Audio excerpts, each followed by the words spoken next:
défaite de 1940 est une défaite terrible. C'est une défaite terrible parce qu'elle est rapide, c'est une défaite terrible parce qu'elle est meurtrière, c'est une défaite terrible parce qu'à la défaite militaire s'ajoute au fond une défaite politique, et cette défaite politique, c'est bien entendu la nomination de Philippe Pétain à la tête de l'État français.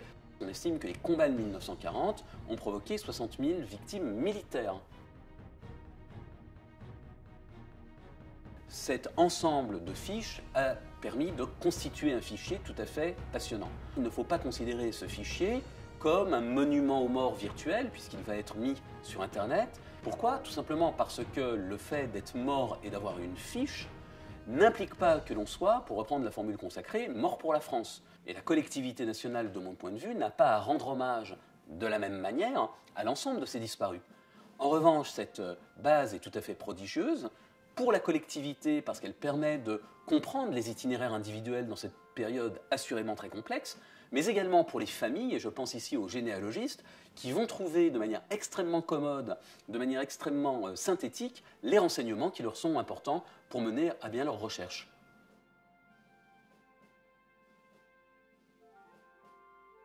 Le grand public va trouver un intérêt. Je pense que le grand public va commencer à regarder des grands dossiers, le dossier de personnalité, de Jean Moulin, de Pierre Brossolette, de Berthier Albrecht, et puis ensuite peut-être de comprendre comment tel résistant à qui a été donné le nom du lycée, du collège, de l'école primaire, eh bien, qui était-il, comment est-il mort, le nom de rue, de la rue où l'on habite, qui honore ici encore un maquisard.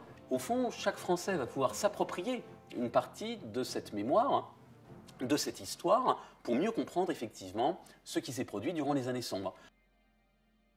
On peut tout à fait admettre que ce fichier, qui n'a pas une fonction mémorielle en tant que tel, va au contraire bien servir l'histoire, tout simplement parce que le travail archivistique a été bien fait, les fonds sont bien conservés par le service historique de la Défense, et on va pouvoir du coup effectivement sortir des injonctions relatives au devoir de mémoire pour véritablement mieux comprendre ce qui s'est passé au travers, je le répète, de destinées individuelles.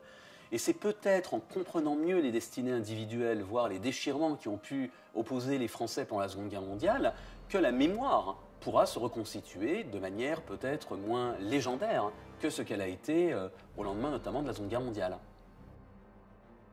Je suis absolument persuadé que le fichier qui va être mis sur le net va avoir une utilité certaine, que beaucoup de Françaises et de Français vont le consulter, j'en suis intimement persuadé, et je pense que la manière dont on le consulte, la manière dont on va le consulter, va donner des résultats totalement inattendus. Le fichier relatif à la Première Guerre mondiale avait été conçu dans une certaine mesure comme un monument aux morts virtuels. Eh bien, au fond, les Français s'en sont emparés, les familles s'en sont emparées, les écoles s'en sont emparées pour en faire un usage qui leur était propre. Les Français vont également s'approprier ce fichier et lui conférer une utilité à laquelle peut-être ses concepteurs ne pensaient pas initialement.